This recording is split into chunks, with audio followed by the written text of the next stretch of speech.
if it's too much for you to deal with a diet when it comes to inflammation and lipedema and MCAS and histamines and carnivore and keto, and you've got to have your fiber and all the things, right? Just stop it all.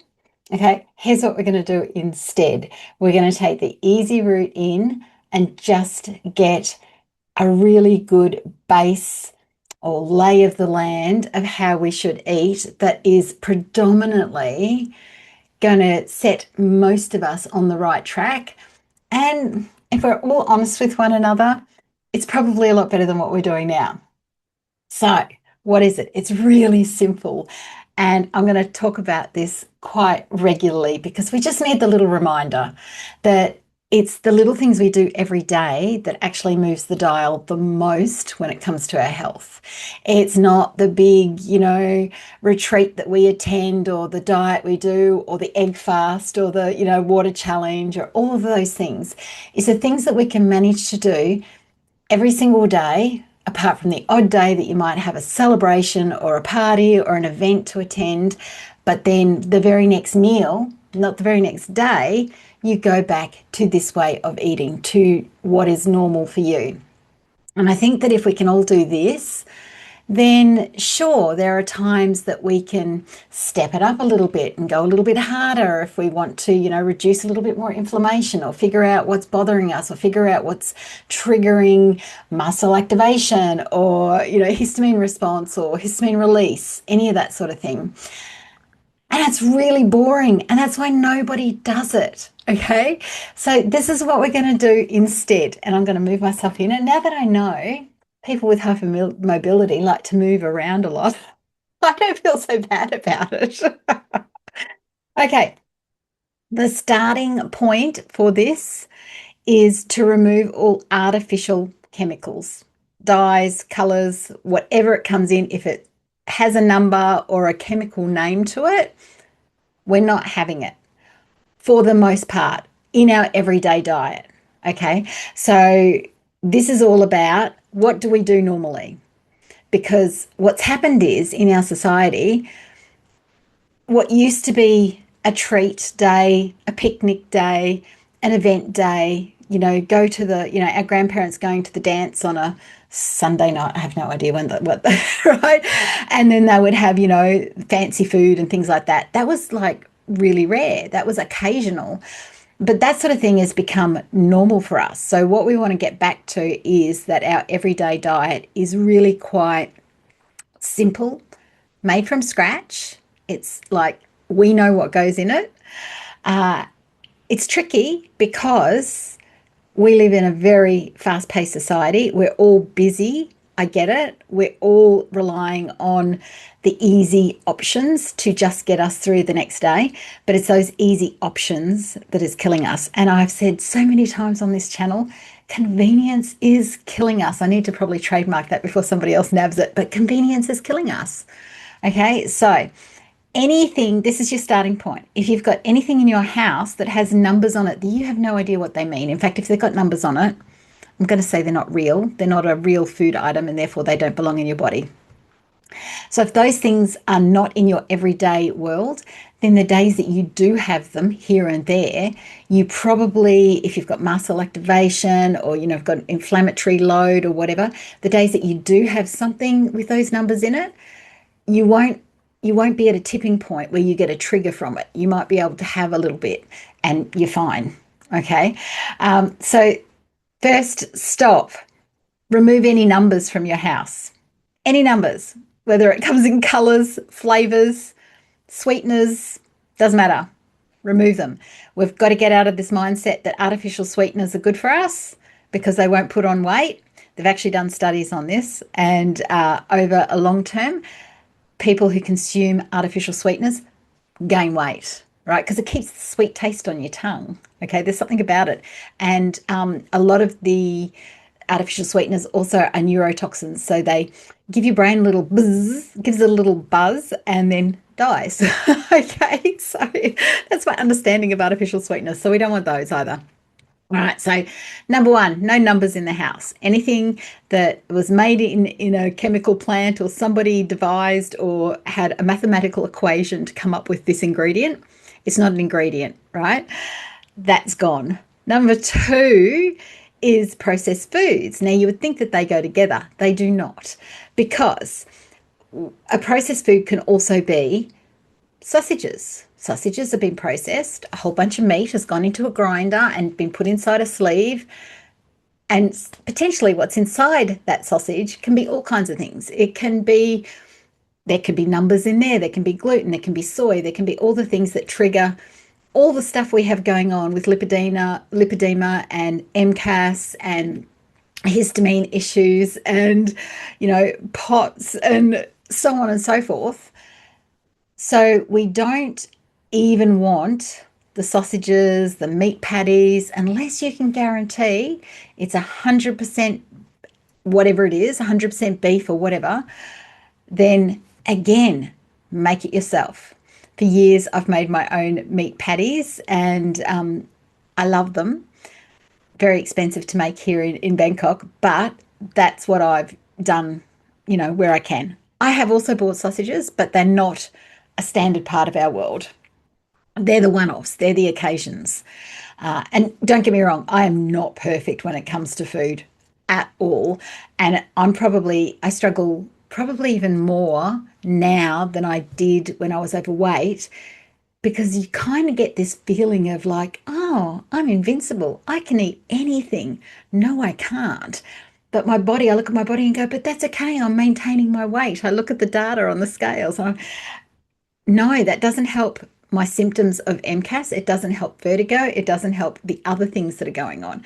My weight may not be changing, but I want to feel good. That's the bottom line for all of us, right? We all want to feel good. So we've got the numbers and all the chemicals. Next, we've got the processed foods. And so this is also things like freezer meals that we think we're doing the good thing by ourselves by getting a lean cuisine or a low calorie thing from the freezer because, yep, that's better than buying takeaway on the way home and I don't have time to cook for myself and all of that. It's still problematic because those meals have to be made to last in a freezer. So they've got to have chemicals in them. They've got to have things to make them last the distance. They've got to have things in them that make them taste good once you reheat them in the microwave. Plus, they're being reheated generally in plastic. So we're getting a nice healthy dose of estrogen mimics in the plastic. It's like this ongoing thing. But then if we make it all from scratch, we can't leave it in the fridge generally because most of us here have histamine response from MCAS and therefore we can't have the leftovers just sitting in the fridge all week which is what I did in Australia. I would always have piles of meat in the freezer and the fridge to just grab. Now I know better. So they have to be frozen. So they have to be frozen in a way that I can grab out two at a time, maybe in the morning before I go to work or I don't go to work here. I come into the next room. But you know what I mean? Like it's going to have to be a logistical thing to set up. But if you are struggling and you don't know what diet to follow and the thought of keto and measuring and all of these sorts of things is just too much for you, this is honestly the way forward. No chemicals, no processed foods, make everything from scratch so you know what's gone into them. If you have something like mast cell activation syndrome and histamine issues, then as you make things like beef patties and stuff like that, then it all has to go into the freezer immediately and frozen in a way that you can pull out the appropriate amount at a time for yourself. And honestly, it sounds difficult and it sounds like, oh, I don't have time for that. But put one thing in play, so put your breakfast in play. I have 3 eggs scrambled with salt for breakfast every morning. I don't think about it. It's just easy. I have it before I do anything else. If I have a coffee that day, which is most days I have a coffee, that protein goes into me before the coffee does, because then that blunts the insulin spike. It blunts the glucose spike from the coffee. And coffee in itself will spike even without sugar and that sort of thing. So that's why you eat first. And I do that even when I'm up for, I'm a support coach. And so I get up to very early morning calls at like 1:30 in the morning, my time. And so that was this morning. And this morning I was cooking myself 3 scrambled eggs at 2:30 a.m. because I needed the coffee to get me through the calls. So that's a non-negotiable for me now. So, and that's just taken time for me to, first of all, acknowledge it. And I can feel the difference. If I have a coffee on an empty stomach, I can actually feel myself, have a bit of a buzz, and it's just a bit not quite right for me. So as long as I have my 3 scrambled eggs beforehand, I'm good as gold. So start easy. Start with, and honestly, 3 scrambled eggs, you don't even need to scramble them in a bowl separately, right? My husband does this, cracks the eggs straight into the fry pan, right? And squishes them around, done. Okay, so it's minutes. It's less than making a coffee is how long it takes to make this sort of breakfast. So that's a starting point, and that's super easy. You can't say you're too busy for that because it would take you longer to go through a drive-through, or to, pour a bowl of cereal or any of those other things. It's probably takes less time than putting toast in a toaster. I'm going to say it's pretty quick. Okay, so it's just changing one thing at a time so it just becomes normal. And then at least you've left the house if you work out somewhere else, or you've started your day knowing, well, I've started my day clean, right? And then eventually you can get to a point where you've taken lunch with you to work, or you've got lunch ready to go, and it's clean, and it's whether it's a salad and meat, or veggies and meat, or whatever it is for you. It's, then you've gotten halfway through your day and had a clean day. So this is kind of what you want to build. Now, the third piece to this that's very important is the seed oils, right? So there is not much point in reducing, doing these other two things if you are not going to remove seed oils. So in case you've been living under a rock, and some people do not understand this because you're new to this world and you're suddenly thrown in and you're like, oh my Lord. But it doesn't matter what type of diet you follow now, or what protocol you lean towards, whether it's vegan, raw, carnivore, keto, paleo, it doesn't matter. Pretty much everyone agrees that seed oils are the worst, right? That they will cause inflammation in our body. And let's not forget that this is all about inflammation. What we're trying to achieve in having this type of a daily way of eating, just as a normal thing for us, is lowering our inflammation. That's what we're trying to achieve. Because the connector, the umbrella for all of these things, lipedema, for me, thyroid disease, Hashimoto's, MCAS, muscle activation syndrome, POTS, ADHD is in this same category of things, hypermobility. They are all under the same umbrella of inflammation. Inflammation is the common denominator that activates all of them. Okay, so that's what we're trying to achieve on our everyday way of eating. It's a big one, I know, and it's hard, I know. All right, so it's one of those things, but oils, right? So seed oils, vegetable oils, as they're called in the shops to make it sound like we're doing the right things by ourselves, are loaded with omega-6s. So you think, oh yeah, that sounds cool. We need omegas, don't we? Omega-3s, omega-6s, omega-9s, all these omegas. However, yes, we do. However, we need them in kind of a ratio of 1 to 4. Right? I've seen everything from 1 to 1 to 1 to 4. So 1 part omega-3 to 4 parts omega-6s, or anything from 1 to 4 on the omega-6s side. I've seen lots of different strategies there, but that's kind of what we need, somewhere around that. Currently, as humans, we are getting, most of us, especially in a Western society, we're getting 1 part omega-3 to about 60 parts omega-6s. So 1 to 60, 60, instead of 1 to 4 at the most. So that's when the omega-6s becomes inflammatory. We're just getting so much of it is the problem.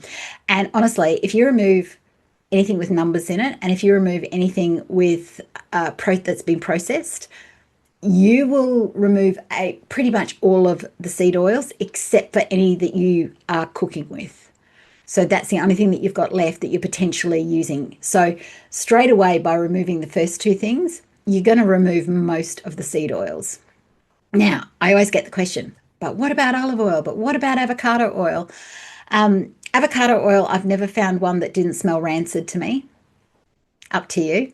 And olive oil, there's actually not enough. I've seen this statistic. There is not enough olive trees on the planet to support the number of olive oils on the grocery shelf.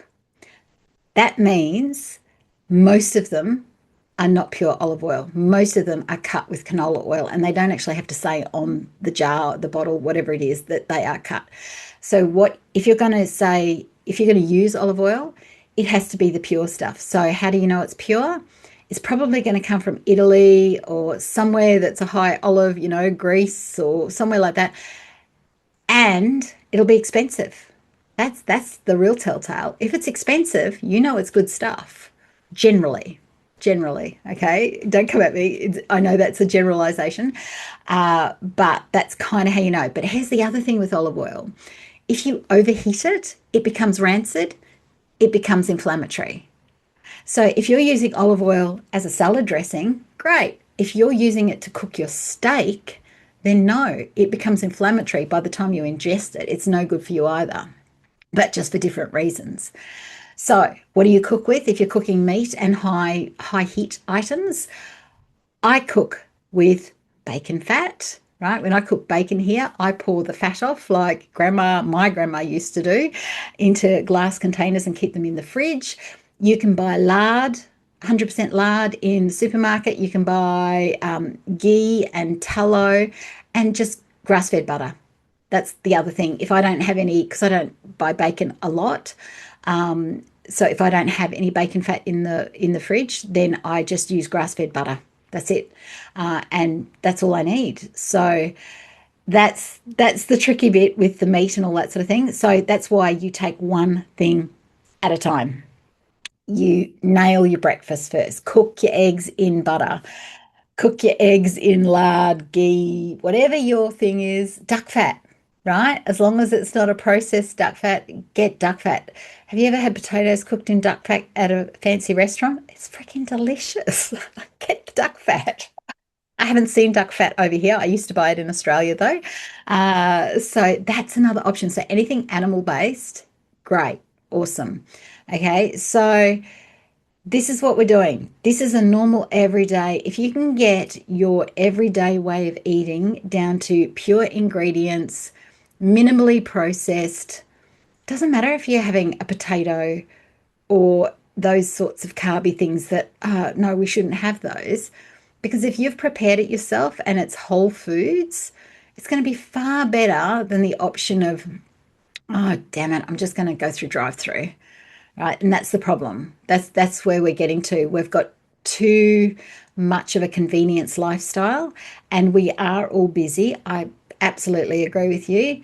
But until we start saying to ourselves, you know what, my health's more important than whatever this thing is that I'm doing at the time, I'm going to go to the effort of making my own food. And I've done that for years.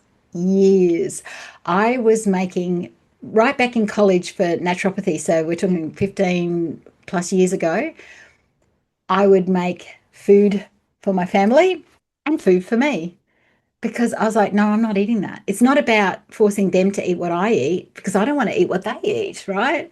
So I would always make myself a separate meal because I was worth it and I still believe I'm worth it. So you can do the same thing, right? So that's it. That's all we're going to do to clean up the diet. Don't worry about the numbers. Don't worry about ketones. Don't worry about measuring things. All of that.